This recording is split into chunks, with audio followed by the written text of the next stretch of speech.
ابھی تک لسانی تعصب ختم نہیں ہو پایا. ایسے ہی. اچھا پھر کچھ تعصبات تو وہ تھے جو چلے آ رہے تھے، ختم نہیں ہوئے، کچھ ہم نے مزید پیدا کر لیے.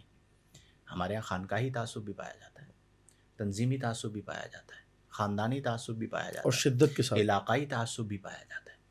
یعنی یہاں تک معاملہ ہو گیا ہے کہ اگر آپ میری خانقاہ سے نہیں ہیں، آپ قرآن سنائیں، حدیث سنائیں، میں نہیں سنوں. میں نے قرآن حدیث اپنے خانقاہ والے مولوی سے سننی، آپ سے کیوں سنوں؟ اور یہ تعصب ڈالا گیا، ایک اس واقعہ پر سناؤں؟ بات ہونی چاہیے. جی میرے خیال میں غالباً 2012 کی بات ہے.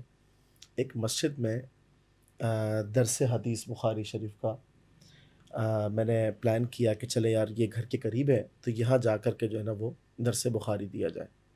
آپ یقین کیجئے پالیسی کے تحت روک دیا گیا. بخاری ہاتھ میں، آپ درس نہیں دیں گے. اب ایک بات سوچنے والی ہے کہ وہ جو آیت کریمہ ہے وَمَنْ أَظْلَمُ مِمَّنْ مَنَعَ مَسَاجِدَ اللَّهِ أَن يُذْكَرَ فِيهَا اسْمُهُ وَسَعَى فِي خَرَابِهَا. یعنی یہ تو اللہ ظلم اکبر، عظیم ہے یہ ایک بہت بڑا مسئلہ اور ہے، تعصب لیکن دیکھیں اس کیسا. پر بات کرنا بڑے عدل کے ساتھ ضروری ہے. یہ جو مسائل ہیں نا، ان پر بات کرنا بڑے عدل کے ساتھ ضروری ہے. ہمارے ہاں اصل میں ہوتا کیا ہے، آپ لوگ آہستہ آہستہ آگے جا کے مزید اس کو سمجھیں گے کہ اپنے چھوٹے چھوٹے مفادات کے لیے ذہن سازی کی جاتی ہے.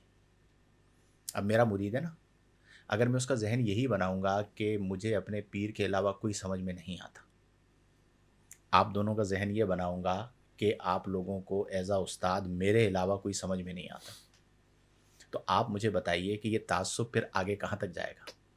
آپ لوگوں میں سرائیت ہوا مجھ سے، اور آپ لوگوں سے سرائیت ہوگا آپ کے آگے والے شاگردوں میں، اور یہ سارے طبقات، یہ چونکہ ہمارا طبقہ ہے تو اس کا ہمیں مشاہدہ ہے تو ہم اس پہ بات کر رہے ہیں.